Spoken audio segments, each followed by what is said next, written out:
Bom, pessoal, boa noite, sejam bem-vindos. Nossa turma é pequenininha e só aparece metade, só fica o que já não é bom, fica pior ainda. Então, só vou fazer algumas lembranças a vocês e já fica na gravação. Eu mandei hoje de manhã os artigos sobre patrimonialismo pelo calendário do. Eu vou desligar um microfone que tem aí ligado. André, estou desligando o teu, tá? Porque senão eu fico me ouvindo. Ah, Pelo calendário, o próximo sábado, dia 26, é um dia letivo para vocês. Então, ele entra como leitura dos artigos sobre patrimonialismo que eu mandei hoje de manhã. Aí, no próximo dia 30 de junho, a gente vai discutir os artigos aqui, de novo, para lembrarem. O que o aluno tem que fazer? Tem que escolher um dos artigos e vai apresentar esse artigo para os demais colegas. Ah, Sérgio, eu não vou poder aparecer, dia 30 tem um compromisso, ou eu não estou afim de te ver, ou eu não gosto de discutir, sei lá. O que eu tenho que fazer para recuperar? Até o dia 30, tem que me mandar por e-mail duas resenhas, ou seja, vai escolher dois artigos e vai fazer resenha. O que é resenha? Resenha é uma análise crítica sobre aquilo que você está lendo. O que você leu, se você concorda ou se você discorda e por que concorda ou discorda. Então, resenha crítica é sempre a tua opinião com uma justificativa. Tá, Sérgio, e se você não concordar com a minha justificativa, não concordar com o meu posicionamento, tem problema? Não, eu não sou dono da verdade. Desde que tu tenhas uma posição e justifique essa posição, para mim tá ótimo. O meu objetivo é justamente que vocês desenvolvam o senso crítico e não aceitem as coisas como verdades absolutas. Uh, Outra coisa importante. Bom, então, no dia 30 teremos a discussão e no próprio dia 30 eu já vou enviar os artigos sobre políticas públicas que vocês deverão ler no sábado, pelo menos está previsto isso em calendário, que também será um dia letivo, e a gente vai discutir esses artigos no dia 7 de julho. Então eu vou fazer a apresentação hoje, o PPT hoje, de uma parte dos paradigmas da administração e nós vamos continuar esses paradigmas só no dia 14 de julho, por acaso, por coincidência, o dia da Revolução Francesa, tá? Por favor, vamos lembrar de uma outra coisa. A qualquer momento, qualquer um de vocês não precisa levantar a mão, é só abrir o microfone e falar, concordar ou discordar ou acrescentar, fiquem bem à vontade, tá? Nada de monólogo, senão fica um saco essa aula. Bom, nós comentamos no último encontro sobre a administração patrimonialista. A base dela é que quem está no comando, e isso começou com os reis, confunde aquilo que é seu com aquilo que é público. Ele bota a mão no público para satisfazer o seu privado. Caso vocês não saibam, as joias da coroa da Inglaterra, basicamente todo o ouro que tem lá, e diamantes, pedras preciosas, vieram todos do Brasil, porque eram dívidas que o governo de Portugal havia assumido com a Inglaterra para se proteger da França, de Napoleão. Então tudo era explorado daqui e o pagamento daqui servia para pagar uma dívida que nem era nossa, tá? E depois fizeram um tratado de portos que nós continuamos devendo aos ingleses. É uma dívida eterna. Para tentar mudar um pouco esse modelo, esse paradigma de que quem está no comando mete a mão no que é no privado, e por favor, qualquer semelhança com o mundo de hoje não é mera coincidência, como eu já falei para vocês, lamentavelmente, esses paradigmas continuam valendo, eles foram sendo alterados, mas o que existia antes não deixou de existir agora, tá? A gente tem os lava-jatos, a gente tem o mensalão, as corrupções a nível municipal é muito pior do que a nível federal, e isso continua existindo porque as pessoas continuam se locupletando, né? Passando a mão no que não é deles. E aí, nesse meio tempo, entre o patrimonialismo e a década de 30 aqui no Brasil, a industrialização, em função da revolução, da revolução industrial que aconteceu na Europa e depois nos Estados Unidos, ela acabou entrando também no Brasil. E o empresariado começou a reclamar que via que o país não se desenvolvia, não oferecia a estrutura que eles queriam para poderem crescer e ganhar mais, e começaram a fazer pressão para que aquele paradigma patrimonialista desse lugar a alguma coisa mais respeitosa. E para isso eles usaram como base para transformar a administração pública os autores da administração, Weber, o Taylor e o Fayol. O Taylor foi o camarada que falou do princípio da eficiência, da necessidade de o operário ser especialista. O Fayol falou sobre a necessidade de haver uma cadeia de comando bem conhecida, onde todo mundo pudesse saber exatamente quem mandava em quem. E o Weber mostrava nos seus trabalhos, sobre o Weber eu vou fazer um pequeno adendo. O Weber foi um camarada que escreveu as obras dele até 1908. E ele morreu sem publicar nada. Quando deu 1922, a esposa dele, ele faleceu em 1920, a esposa dele em 1922 publicou tudo em alemão. E alemão é aquele idioma que todo mundo sabe, é facílimo, né? A gente lê uma palavra, tem 50 palavras dentro daquela palavra. O Luiz, que não me deixa mentir com esse sobrenome dele difícil, igual ao meu, sabe quanto é difícil falar alemão. E aí, as obras do Weber só ficaram sendo conhecidas entre os 1930 e 1940, porque um americano chamado Talcott Parsons, ele lia alemão, ele leu, achou aquilo interessante, traduziu para o inglês e pronto, o Weber ficou famoso para o mundo. Deixou de ser só famoso na Alemanha.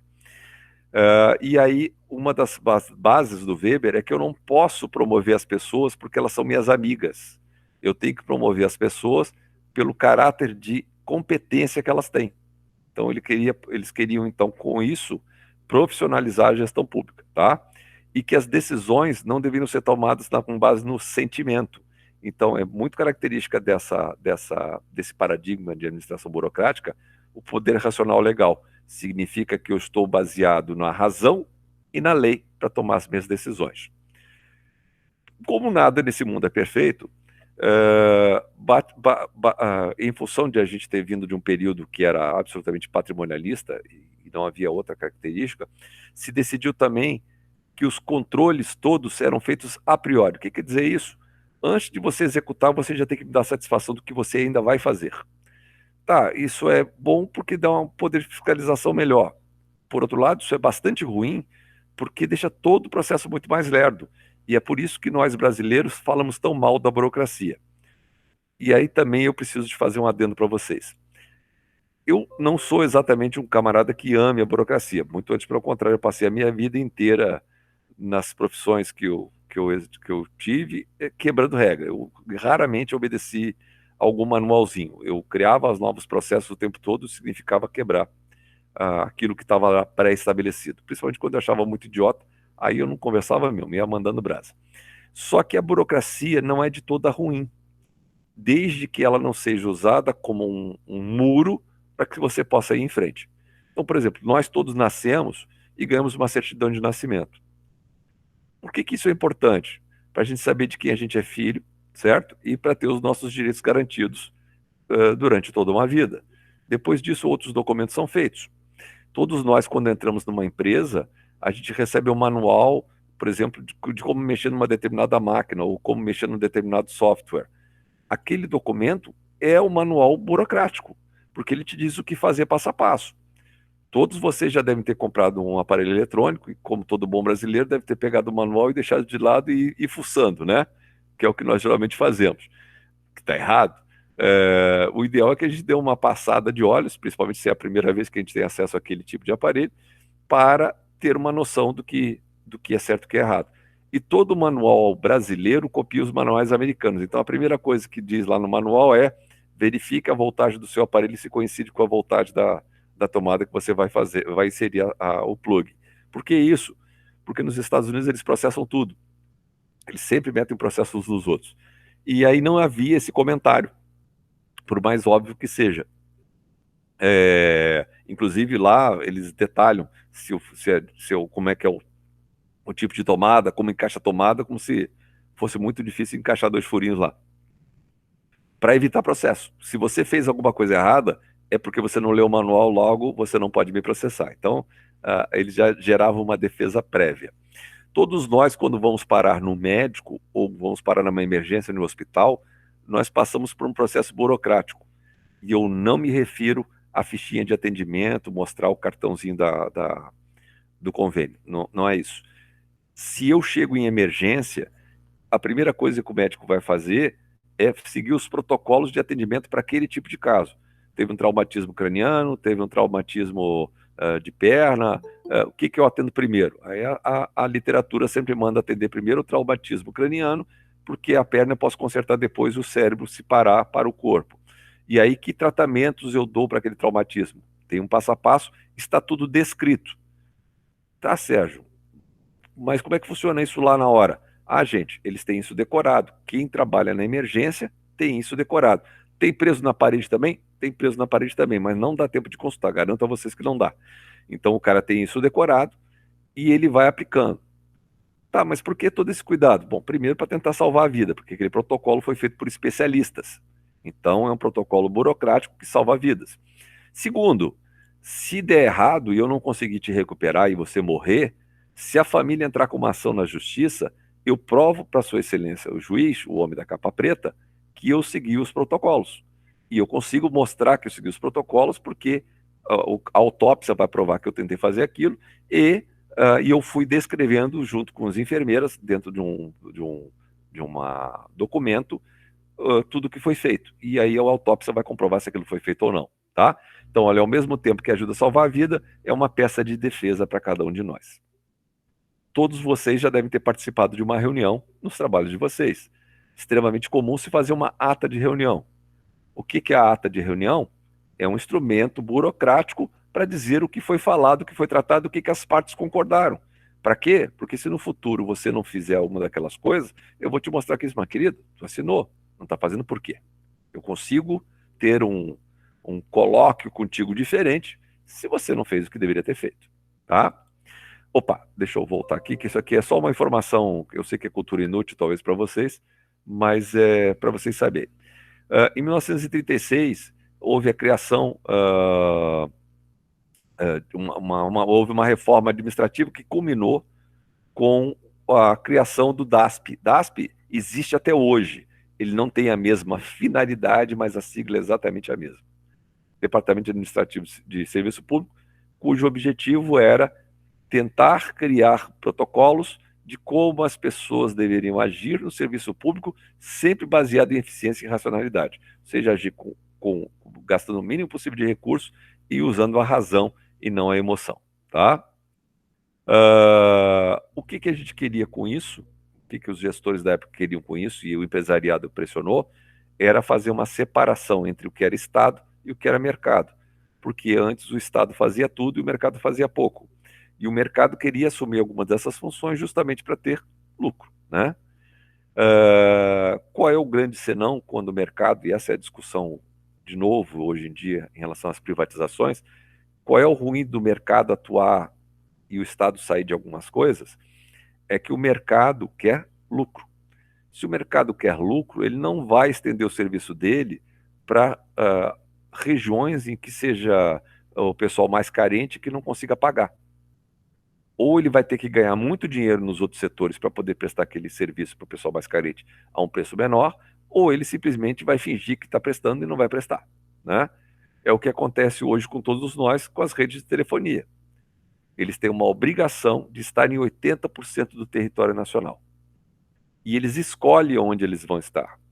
E daqueles partes do território que vão render pouca grana para eles, eles não estão. Então vamos pegar Ivoti. Ivoti é uma cidadezinha da região metropolitana de Porto Alegre, fica logo depois de Novo Hamburgo. A única operadora de telefone que funciona mal em Ivoti é a Vivo. Se vocês tentarem falar com qualquer uma das outras operadoras, não funciona. E a Vivo, em alguns pontos da cidade, só na rua. Você não consegue telefonar dentro de casa. Eu sei porque morei lá 6 meses, tá? Mas eles estão dentro da lei? Absolutamente dentro da lei. Bom, e as outras operadoras? Eles não funcionam bem em Ivoti, mas funcionam bem em outros lugares que a Vivo às vezes não funciona. Tá? E quem se estrepa é a pessoa que é o consumidor, porque você é obrigado a ser escravo daquela operadora, porque você não tem concorrência. E onde não tem concorrência, pessoal, nós temos falha. Nós fomos vítimas hoje de uma série de preços altos no Brasil, e estão querendo ressuscitar isso de novo com uma nova medida provisória. Nós somos escravos de preços mais altos justamente porque nós não temos poder de escolha de um fornecedor. Tranquilos até aí? Na boa? Professor, mas essa questão aí da telefonia me chama a atenção que, apesar de tu poder escolher, no nosso caso aqui em Canoas, em região metropolitana aqui, qual a operadora, o serviço não é bom. E a gente acaba, às vezes, fazendo um pacote onde a gente fica refém pelo menos por um ano com eles. Ainda tem, cara, falaste tudo, ainda tem um problema de fidelidade. Eu vou citar uma operadora que não é boa em Canoas, tá? É a Oi. Eu trabalho em Canoas, moro em Novo Hamburgo. Novo Hamburgo, a Oi funciona bem. Eu já tive que fazer reunião com o meu celular, porque o campus estava sem internet. Esse tempo agora de pandemia. Eu fui para dentro do carro e tive que andar com o carro por dentro de Canoas até chegar a um ponto onde teria um sinal melhorzinho. Porque eu não conseguia. Simplesmente ninguém me ouvia. Tá? Era uma coisa terrível. Então, sim, nós temos uma. E era muito pior. Vocês talvez não lembrem, mas ter telefone fixo em casa era coisa de gente muito rica até o início da década de 90.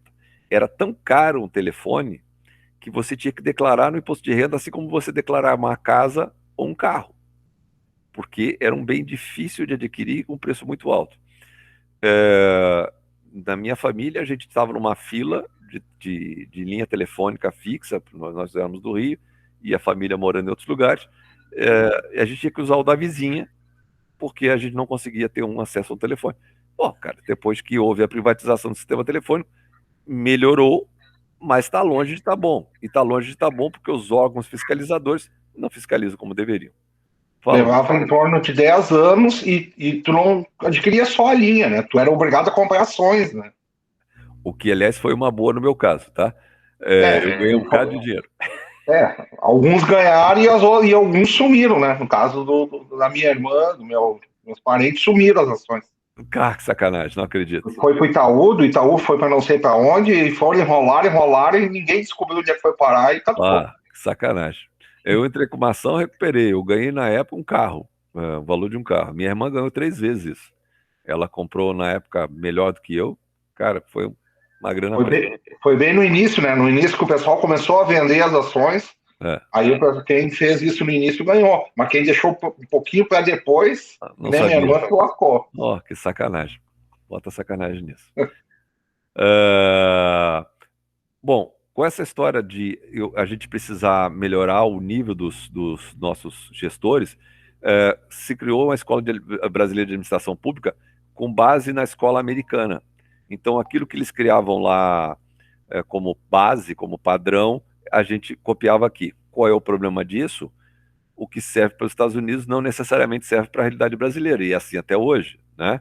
Você não pode simplesmente pegar um modelo de gestão, até de empresa privada, e copiar aqui no Brasil, porque não vai dar certo.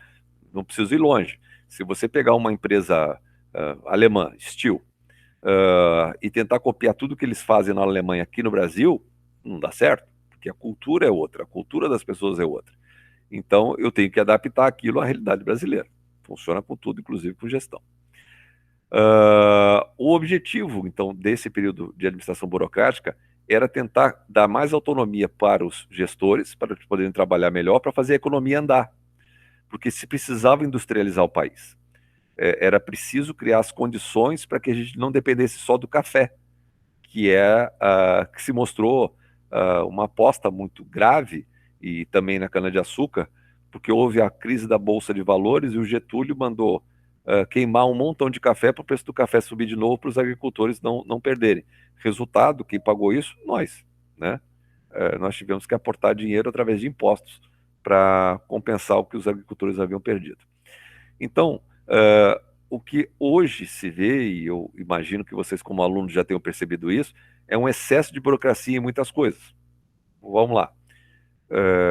Vou dar exemplos simples para vocês entenderem. Qualquer aluno que queira entrar para o Instituto Federal tem uma série de editais que ele tem que ler. Se for no ensino médio, então, é aquilo vezes 10, porque está tratando de um menor de idade. E se ele ainda por cima, ou ela ainda por cima, precisar de bolsa, de apoio estudantil, mais papel ainda. E muitas vezes você está exigindo que pais que nem têm primário leiam e compreendam editais para poderem ter acesso a um direito que é deles. Onde está a sacanagem disso? Bom, a sacanagem eu preciso ter um edital para que todo mundo tenha acesso ao mesmo nível de informação. Isso é uma característica da burocracia. Eu não posso escrever de um jeito para um e de um outro jeito para outro. Temos que ser uma linguagem pessoal. Qual é o senão? Eu não estou reconhecendo que a minha população tem níveis de educação diferentes. E, por consequência, nós temos um analfabetismo funcional muito alto que impede que aquela pessoa compreenda o que está lendo. Então, nesta hora, a burocracia tem que se flexibilizar e proporcionar. Foi uma coisa que nós fizemos em Osório, quando eu entrei, eu fui ajudar nas matrículas, tá? E a gente reparou que as pessoas não traziam os documentos, não porque não quisessem trazer os documentos, é porque elas nem compreendiam o que era para trazer, elas não conseguiam entender o que estava sendo solicitado. E aí, na matrícula seguinte, nós fizemos o seguinte, nós demos um prazo anterior para que as pessoas apresentassem os documentos que lá estavam, a gente pudesse checar todos os documentos e dizer, olha, está faltando tal coisa, tal coisa, tal coisa. Pronto, agora fica tranquila, vai para casa que no dia tal ao dia tal você tem que trazer esses documentos.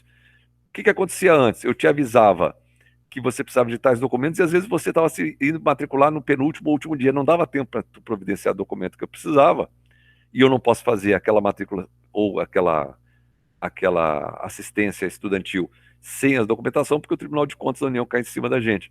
Então a gente criou uma etapa anterior que quem utilizava era justamente o pessoal mais humilde, aí resolvemos. Mas foi preciso boa vontade dos servidores, entende? Porque nós não tínhamos obrigação de fazer aquilo, foi uma questão de solidariedade humana, né? E é nisso que a gente tem que entender. A burocracia não te impede de tomar essas iniciativas. A gente pode fazer coisas diferentes. Não sei se vocês sabem, a gente tem um projeto legal, que, aliás, eu já aproveito para divulgar para os que não sabem, se chama IFRS Contribui.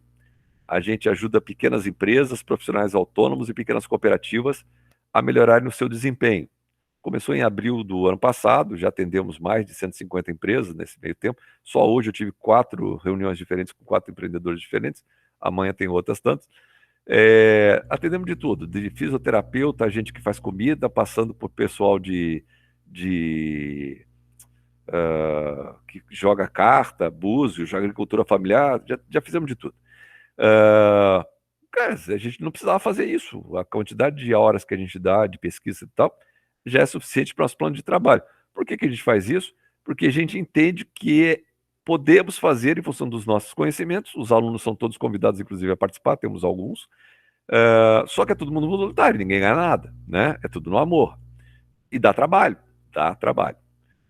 Mas vale muito a pena, porque aí você vê gente que estava indo para o buraco começar a crescer e entender se está ganhando dinheiro ou não, aonde está perdendo dinheiro, é show de bola.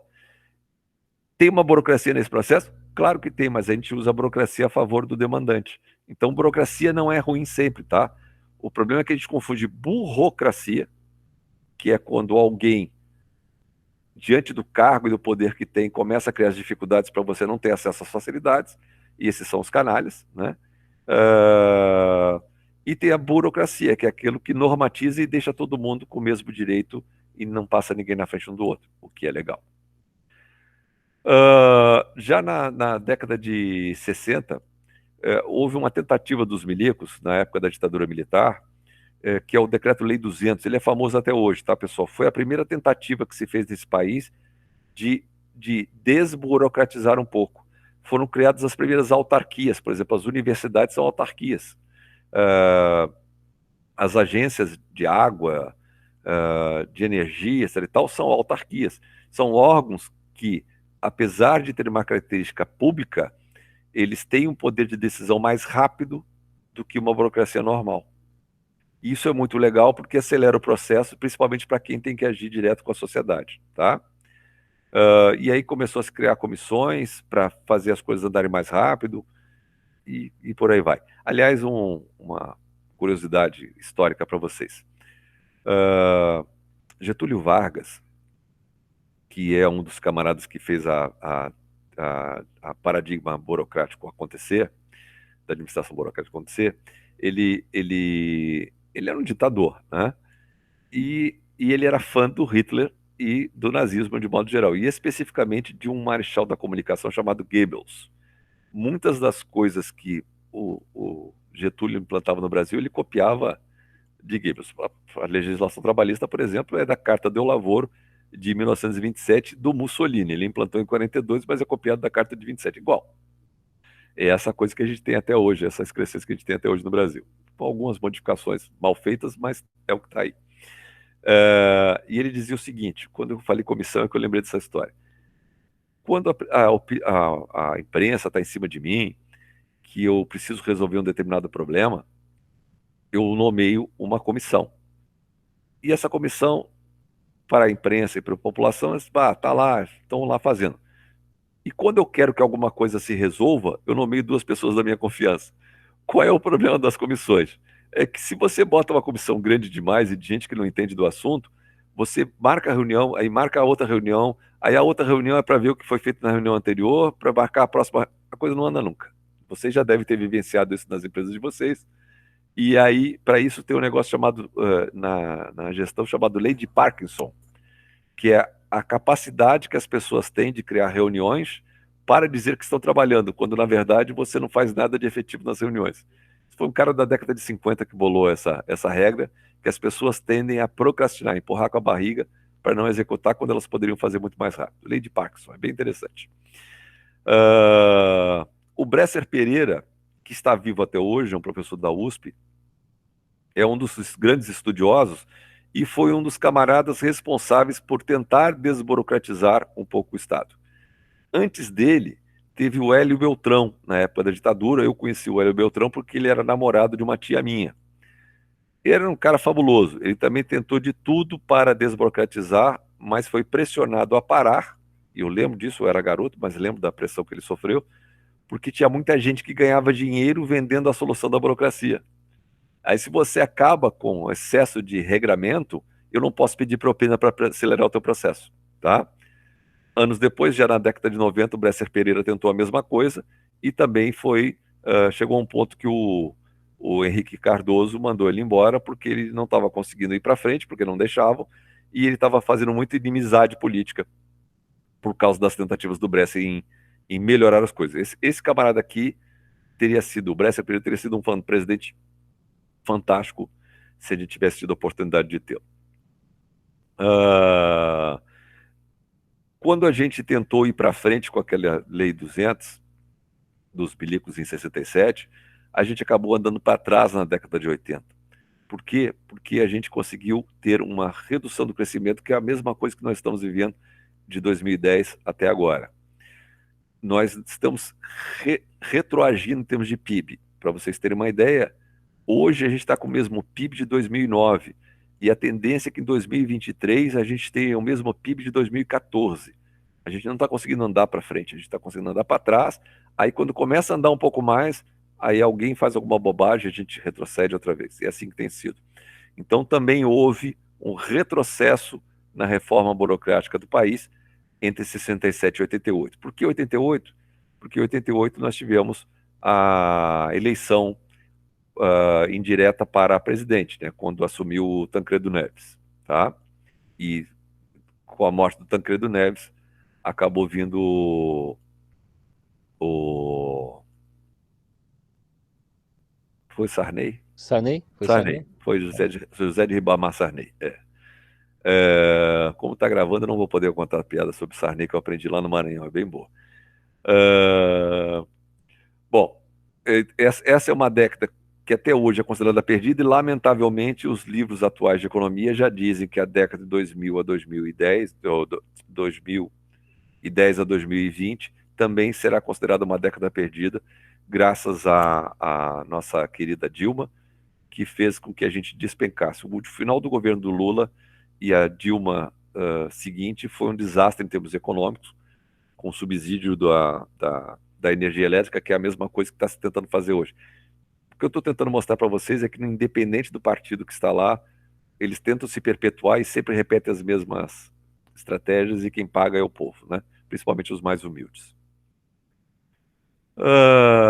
Nessa época da década perdida, também, e eu fiz questão de trazer isso para vocês que trabalham com a logística e com a automação, é também uma crise do modelo fordista. O que é o modelo fordista? O modelo fordista, que foi a base do Taylor e depois do próprio Ford, tem alguém que executa e tem alguém que é pago para pensar. Aquele que executa não é pago para pensar. Então, uma frase que ficou muito famosa e lamentavelmente até repetida nas organizações até hoje é: eu não te pedi para opinar, eu não te pedi sugestão, eu não te pago para pensar, Toda vez que você... Ah, chefe, eu tenho uma ideia. Não te pago para pensar, só faz. Eles querem robozinhos na operação, tá? Isso é lamentável. E se entendeu finalmente que não é possível ter um país e também não é possível ter uma empresa se você continuar com um pensamento de que há uma parcela da população que deve seguir de forma autômata, robótica, e alguns poucos que vão determinar o que aqueles robôs vão fazer em termos de vida. E é o que a gente chama de agenda neoliberal. Neo de novo, de outra vez, tá? E liberal, de liberar para que o mercado dê as cartas em termos de economia, o Estado saia da determinação do que deve ser economia. O neoliberal é o que o atual ministro da Economia entende que ele defende, que é o neoliberalismo da década de 70. O que ele não sabe, ou deixou de ler, ou má fé, não sei, tá? Eu não conheço pessoalmente. Burro ele não deve ser. O neoliberal, ele não defende há muitos anos, desde a década de 80, que o Estado saia completamente e deixe o mercado cuidar de tudo. Porque já se entendeu que o mercado sempre vai atender aquilo que pode gerar lucro. E aquela parcela da população que não tem acesso ou não tem voz, e isso acontece também nos Estados Unidos, eles ficam sem uma representatividade. Vocês lembram do furacão que deu em Nova Orleans, há uns anos atrás, nos Estados Unidos? Furacão que destruiu toda a cidade de Nova Orleans, encheu d'água.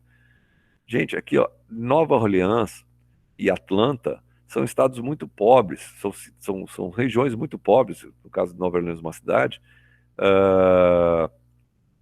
que a população, a maior parte é negra. E essas pessoas não tinham voz. E elas não tiveram atendimento do governo federal, e se teve que repensar a forma de tratar essas pessoas. Porque se deixar só o mercado cuidar, eles te deixam afundar, porque tu não me traz esse retorno, né? Esta daqui, a guerra do Yom Kippur, eu me lembro, caras, assim, eu tô com 58 anos, 73 eu tinha 10 anos. Eu lembro disso como se fosse hoje. Meu pai ficou chocado, porque o petróleo teve um aumento estúpido da noite para o dia, por causa da guerra, e houve a deposição do Shah Reza Pahlavi no Irã, que foi o outro choque do petróleo, e com isso, todo mundo que dependia do petróleo como um dos itens para sua produção, ou seja, o mundo inteiro, teve um aumento substancial de preço, sem falar no choque de expectativa. O que é o choque de expectativa? Quando eu acho que o preço da mercadoria que eu compro para fazer o meu produto vai aumentar, ou seja, a matéria-prima que eu uso vai aumentar, eu já aumento preventivamente o meu preço para poder comprar a próxima matéria-prima para produzir de novo. Então, se eu produzo o cheeseburger e já sei que a carne vai aumentar, eu já aumento o preço do meu cheeseburger hoje para que na semana que vem eu possa comprar carne, porque senão eu não vou conseguir comprar. Então, eu mexo com as expectativas das pessoas. E isso é muito grave porque isso causa inflação. Eu aumento os preços não porque o preço realmente da matéria-prima tenha aumentado de forma permanente, mas porque eu tinha expectativa de que ele aumentasse. O que a gente tem que entender? Que existe uma inflação subjacente e existe uma inflação porreta, aquela que fica. A subjacente é aquela que, por um momento, por exemplo, não é safra da cebola, o preço da cebola aumenta, mas ela volta a baixar depois? Volta. Então, eu não devo tomar grandes medidas. Eu vou diminuir um pouco a minha lucratividade, porque naquele período a cebola vai aumentar de preço. Mas eu sei que ela vai voltar ao valor normal. O dólar, por exemplo, foi parar a menos de R$5 ontem. Então, se eu cobro tudo porque o dólar está 5,90 e acho que daqui a uma semana vai estar 5,90, e na outra semana, eu já estou aumentando o preço preventivamente. E depois que abaixa, eu não abaixo o preço, o que é grave. É o que aconteceu conosco em termos de gasolina. Vocês viram a gasolina baixando de preço de ontem para hoje? A cebola é importada. Mas agora baixou o dólar, Lívia. Se baixou o dólar, por que a cebola não baixa de preço? Por que a gasolina não baixou de preço se parte do preço do nosso combustível é cotado pelo valor internacional? Aí vem os espertalhões, né? Sem lógica mesmo. Ou tem lógica, né? Lógica deles, né? Eu coloquei alguns dados aqui para vocês terem uma ideia do que aconteceu na época. A dívida nossa externa saltou de 17 bilhões e 200 milhões em 74 para 43 bilhões, ou seja, ela mais do que duplicou em apenas 5 anos. Com isso, pessoal, o governo militar não tinha dinheiro para investir em nada, houve uma camada da população bastante desassistida e algumas empresas ganhando caminhão de dinheiro, aquelas empresas ligadas ao governo militar, tá? Finalmente, o mundo começou a mudar e na Inglaterra havia uma mulher chamada Margaret Thatcher e nos Estados Unidos havia o Ronald Reagan, e eles entenderam que os governos deles gastavam dinheiro demais porque não eram eficientes e começaram a implantar nos seus países um novo tipo de administração, que anos mais tarde nós copiamos, graças ao Bresser Pereira, que se chama administração gerencial. Tá? O que basicamente é isso? Eles tentaram botar técnicas de administrar empresas privadas para administrar empresas públicas e o governo de modo geral. No princípio, funcionou direitinho, tá, pessoal? Mas depois eles se deram conta de que os conceitos, e a gente vai falar bastante sobre isso nesses nossos encontros, que os conceitos de eficiência, levou uns anos para se darem conta, tá? Que os conceitos de eficiência em empresa privada não são os mesmos conceitos de eficiência na gestão pública. Na empresa privada, maximização do lucro com redução dos meus custos. Na gestão pública, maximização do bem-estar social. Complicou. O que quer dizer com isso, Sérgio? Quer dizer o seguinte, que eu vou estender a canalização de água para as favelas, porque eu entendo que água significa saúde. Se as pessoas têm acesso à água tratada, elas não vão ter diarreia, e se elas não vão ter diarreia, elas vão gastar menos medicamento, vão faltar menos ao trabalho, vão faltar menos à escola, vão usar menos o serviço de saúde SUS. E se eu tenho água tratada, uma outra coisa que eu devo estender também é esgoto, porque essa água vai ser utilizada e vai ter que ser despejada. Mesma coisa, já se sabe hoje em termos de mundo que para cada dólar investido em esgoto, eu economizo ou deixo de gastar 4 dólares em atendimento à saúde. Não entendi ainda, Sérgio, o que é aquela tal deficiência na gestão pública. Significa o seguinte, que eu vou gastar muito dinheiro enquanto gestão pública para levar esgoto e água tratada para a população que não tem capacidade de pagar aquilo que eu vou oferecer. Tá, mas e aí vai ser no amor? Não, alguém paga. Aqueles que podem pagar, pagarão mais. Esses que podem pagar, subsidiarão, ou seja, tirarão do seu bolso para poder pagar aqueles que não podem. Vocês têm plano de saúde? Vocês descontam o plano de saúde? Pois é, quando a gente declara imposto de renda, a gente tem direito a um desconto no imposto de renda sobre o plano de saúde que a gente paga. Sabem disso, né? Isso, na verdade, é uma grande sacanagem, tá, pessoal? E eu sou um dos beneficiados, então eu não estou falando a meu favor, estou falando contra mim. Por que isso? Porque se eu tenho plano de saúde é porque eu posso pagar. No momento que eu tenho direito a um desconto no imposto devido, quem está bancando esse meu desconto é o pobre, que não tem condições de ter um plano de saúde particular e vai para a fila do SUS. Entenderam? Então, o correto seria ninguém ter desconto ao plano de saúde lá no imposto de renda. Mas em compensação, eu contribuo com o INSS, mas utilizo o plano de saúde desafogando também um pouco o INSS. Não. Essa é a tua confusão, Luiz, é a confusão de muitos, tá? O INSS que você contribui é para previdência, para você se aposentar. A saúde, desde a Constituição de 88, é gratuita para todo e qualquer brasileiro. Você, tendo seu plano de saúde particular, poderá vir a fazer uma cirurgia num hospital que tem SUS, pelo SUS. Ninguém te barra a entrada. Então, aquela contribuição que a gente desconta todo mês é para a nossa aposentadoria, não para o nosso acesso à saúde. Se você fosse um marciano, Luiz, eu sou um dos que defende o SUS aqui cegamente, tá? O que precisa é profissionalizar a gestão do SUS, parar de botar os amigos do alheio lá. Cara, eu lidei com secretários de saúde que tinham sido cobrador de ônibus. O que o cobrador de ônibus entende de Secretaria de Saúde? Zero, né? Mas o camarada era cabo eleitoral. Motorista de ambulância, eu lidei com isso tudo. Eu comecei a falar de uma coisa. Se você fosse um marciano e caísse aqui em Porto Alegre agora, você teria atendimento à tua saúde. Só no Brasil, tá? No mundo inteiro, apenas no Brasil o marciano conseguiria ser atendido pelo sistema de saúde. Se fosse nos Estados Unidos, eles já iam piorar a nave espacial do cara. Entende? Então, assim, saúde todos nós temos. E como é que era antes de 88? Eu sou desse tempo, né? Eu sou de 63. Eu tinha uma carteirinha, porque desde os meus 18 anos eu contribuía para pagar, para ter acesso ao sistema público de saúde.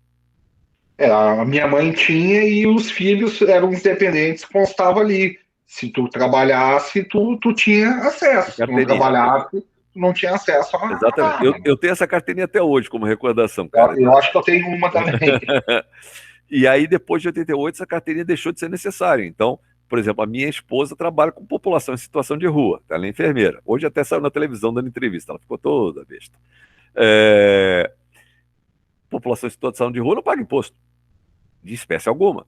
E eles têm acesso total. Ela tem um caminhão que ela vai para as rebimbocas aí da região metropolitana e gera ecografia, dá exame, tem médico para atender. Exames que a gente fica na fila lá do hospital particular para fazer, o pessoal da população em situação de rua vai lá no caminhão e já tem agendado tudo direitinho. Até a passagem de ônibus eles dão para o camarada não deixar de ir no exame. Todos nós bancamos o SUS com os nossos impostos, mas a gente não tem uma contribuição específica para o atendimento à saúde, tá? O que a gente desconta é para nos aposentarmos. E, aliás, se continuar do jeito que está, nenhum de nós vai se aposentar, porque o buraco está grande. Tem cada vez menos gente contribuindo e cada vez mais gente se aposentando. E nós estamos vivendo mais tempo. O problema é que os que mais ganham não contribuem, né?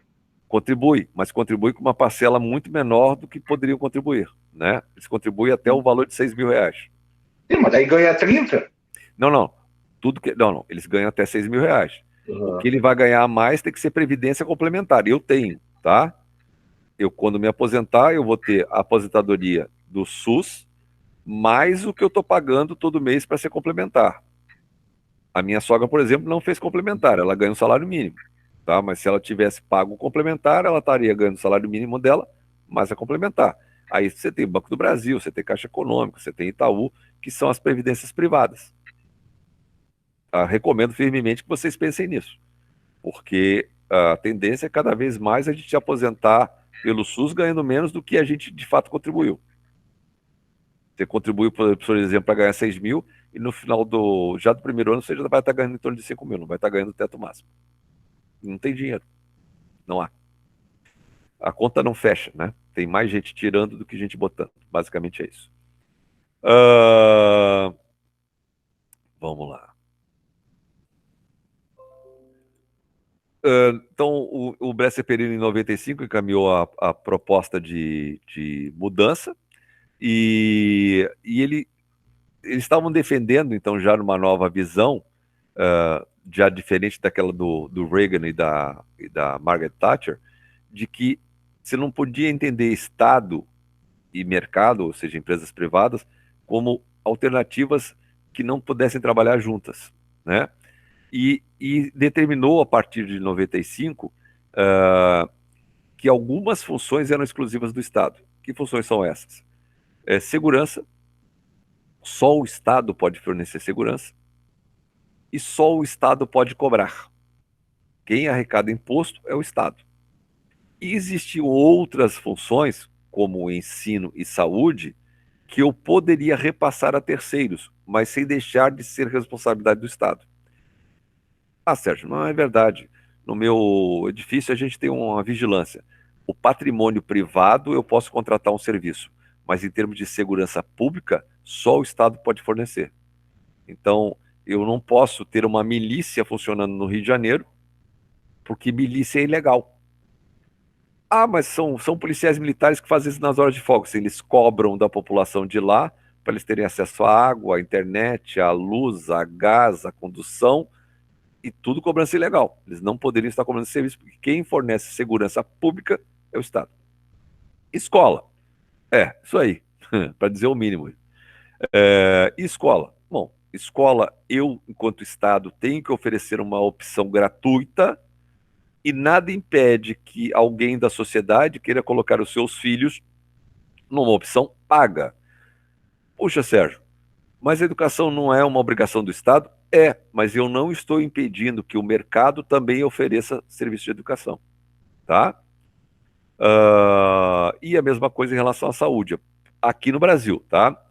Se nós estivéssemos morando no Canadá, nenhum de nós teria plano de saúde particular, lá não existe.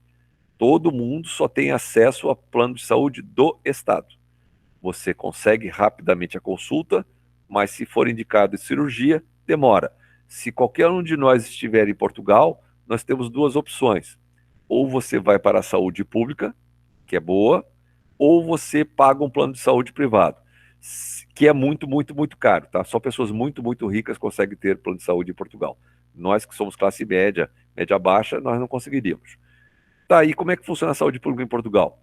Caras, você consegue a consulta rápida, mas, por exemplo, se o teu problema é cálculo renal e você precisa operar, você vai entrar numa fila que às vezes leva um ano e meio, com o cálculo renal lá te incomodando. E você pode passar muito mal nesse meio tempo? Pode e vai, né? É assim que funciona. Por quê? Porque eles não conseguem atender todas as necessidades. Então, quando o pessoal fala mal daqui sem saber o que ocorre lá fora. Isso sempre me entristece. Principalmente aqui no Rio Grande do Sul, que é, na minha humilde opinião, é provavelmente o estado com o melhor nível de saúde do Brasil inteiro para quem tem SUS. Eu já vi muito hospital atendendo SUS aqui no Rio Grande do Sul que tem melhor qualidade que hospitais privados da região norte. Eu já visitei cada coisa em Belém e em Manaus que vocês não têm noção, pessoal. Bom, uma outra diferença extremamente importante que passou a ter entre a administração gerencial e a administração baseada no modelo burocrático está na forma de controle. Na burocrática, aquilo que eu havia falado para vocês, o controle é sempre antes. Eu te vigio o tempo todo e, para mim, você é sempre desonesto até prova em contrário. Na administração gerencial, a ideia já é outra. Você faz e depois eu vou... acredito que depende muito das... sim, com certeza. Não tem a menor dúvida. Porque, na verdade, não é nem as que trabalham só, as que gerenciam. Porque se a pessoa que gerencia é boa, o resto vai na água junto. Na administração gerencial, eu te vigio depois. Eu confio que você vai fazer o certo. E por que esse modelo é melhor? Porque esse modelo faz com que as coisas se tornem mais rápidas. Eu não preciso provar que eu sou honesto. Todo mundo parte do princípio que eu sou honesto. Aliás, fica aqui meu desabafo, e eu já fiz isso de forma mais aberta há um tempo atrás. Nós temos um outro projeto, além do RFS Contribui, que é o RFS Solidário. A gente arrecada doações diversas, tá? E uma dessas doações a gente fez em abril de 2020, que era para conseguir cestas básicas para os nossos alunos mais carentes. Nós temos mais ou menos 150 alunos em situação de grande carência. Bom, o que eu fiz? Eu botei a minha conta bancária, aliás, eu tenho 4 contas, eu botei as 4 contas para receber doações. E muita gente doou e a gente conseguiu 170 e poucas cestas básicas e demos para os alunos. Cestas grandonas, tá? Eu levei uma puxada de orelha porque eu não poderia ter usado as minhas contas bancárias. Por quê? Porque até prova em contrário eu sou desonesto. Partiu-se do princípio que, como eu sou um servidor e a coisa não era tão transparente assim, porque eu tinha uma planilha que eu divulgava, quem garante que aquele depósito que foi feito estava lá na planilha? Então realmente o Sérgio deve ser desonesto. E aí, resultado, não consegui usar mais as minhas contas bancárias, usamos aquelas vaquinhas online, aquilo é um horror, nós pegamos a melhor que tinha na praça na época, perdemos 3 meses e meio brigando com a vaquinha para conseguir retirar o dinheiro, porque a gente não conseguia. Demoraram tanto que a gente perdeu 18 cestas entre o período que eu fiz o orçamento e o período que eu consegui comprar, 18 cestas a menos. E alguns doadores, inclusive eu mesmo, o aplicativo tinha defeito, você lá dizia que ia doar 2 cestas, e ele entendia como 2.000 cestas. E aí tirava do meu cartão de crédito o valor correspondente a 2.000 cestas. Cara, para conseguir o estorno daquilo foi um sufoco. Eu consegui receber, os outros todos a gente conseguiu fazer, mas aqueles que tinham doado e deu zebra, eles não quiseram doar uma segunda vez, ficaram com medo, quer dizer, eu perdi doação, né? Então, é a minha mágoa, apesar de nós estarmos na administração gerencial, eu fui tratado como se estivesse na administração burocrática. Sou desonesto até prova em contrário. E eu tinha os comprovantes todos, eu mostrava tudo, mas não adiantou nada. Bom, na administração gerencial, o que se objetivava, então já não só com o Brás Pereira, mas com o Reagan e com a Margaret Thatcher, era diminuir o tamanho do Estado. Era desregulamentar as coisas para fazer com que as empresas conseguissem crescer e as pessoas tivessem mais liberdade para agir. E aí começou-se a privatizar também empresas públicas. Então, Vale do Rio Doce, as telefônicas todas, e por aí vai. Foram criadas agências reguladoras, que são autarquias que existem até hoje, que têm um problema. É possível colocar como presidente dessas autarquias pessoas políticas, não pessoas técnicas. Isso é um defeito grave, porque pessoas políticas podem tomar decisões equivocadas.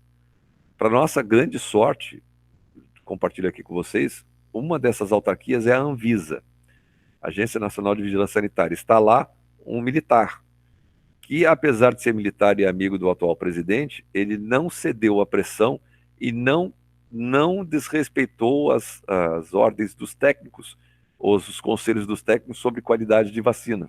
Então não se pulou passos. Então as vacinas que a gente está tomando hoje no nosso bracinho têm qualidade porque são certificadas pela Anvisa, e este camarada defendeu com unhas e dentes todo o processo.